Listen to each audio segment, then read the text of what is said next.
Salut à toutes et à tous, bienvenue sur Moteur TV. Aujourd'hui à l'essai, la Triumph 1200 Tiger. Elle était attendue et aujourd'hui c'est fait. La firme anglaise fait évoluer son Tiger 1200 sur bon nombre de points avec en premier atout un poids revu à la baisse avec une machine plus légère de 11 kg pour en atteindre 248. Le shifter est très réactif à la montée comme à la descente, ce qui offre tant sur route que sur chemin un réel confort de pilotage. Le démarrage s'effectue sans introduire la clé, qui est pour le coup à la hauteur de la finition de cette moto. Pour la connectivité, on appréciera la prise de jack à côté du guidon, ainsi qu'une prise USB sous la selle, toujours pratique pour par exemple recharger son smartphone.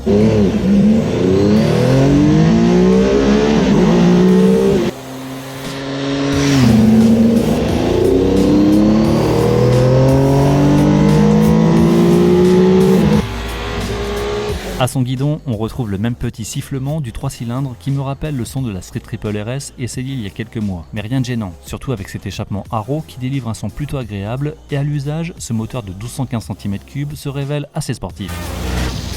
La version la plus aboutie, qui est nommée XECA, offre entre autres un bloc optique entièrement à LED avec des feux de jour, ainsi que des phares adaptatifs dans les virages qui sont très efficaces pour bien visualiser les courbes sans se laisser piéger.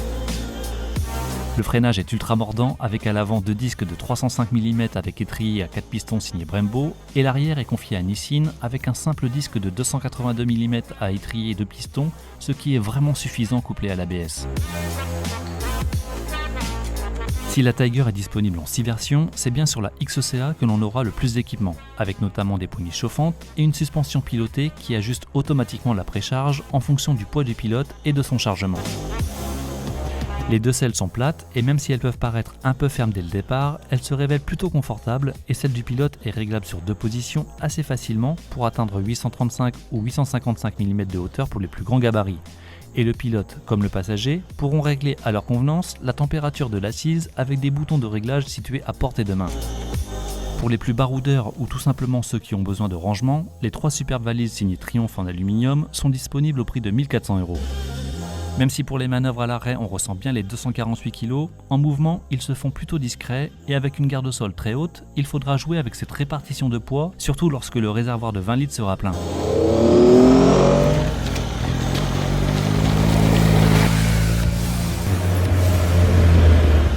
Avec 141 chevaux et un couple de 122 Nm, cette Tiger est capable de crapahuter sur la grande majorité des chemins sans être à court de puissance. Que vous soyez débutant ou confirmé, elle peut être soit rassurante ou tout simplement bestiale si vous déconnectez toutes les assistances pour essayer de la dompter. Sur cette version XECA, un système anti-recul est de série, facilitant grandement les démarrages en côte. Dotée d'un ABS optimisé et d'un anti-patinage qui contrôle l'angle d'inclinaison, la stabilité de cette machine est parmi les meilleures du marché.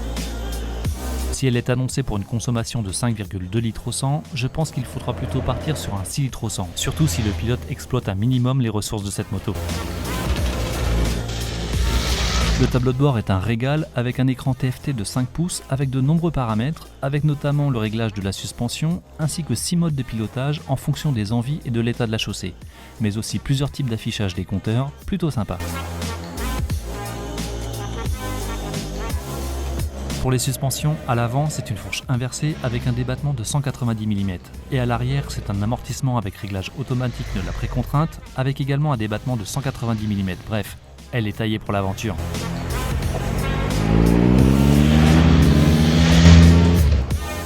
Avec autant d'équipements, la nouvelle Tiger 1200 est prête à en découdre avec la BMW GS, qui maintenant aura enfin une vraie concurrente face à elle, tant au niveau du comportement routier qu'au niveau du tarif, car l'anglaise est un peu moins chère.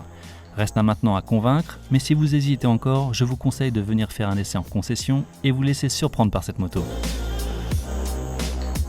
Voilà, cet essai est terminé, j'espère qu'il vous a plu. Si ce n'est pas encore fait, n'hésitez pas à vous abonner directement à ma chaîne YouTube. Avant de finir, un grand merci à France de chez Triumph à Saint-Maximin dans l'Oise qui m'a prêté cette moto pour faire cet essai. Je vous dis à très bientôt, soyez prudents, salut!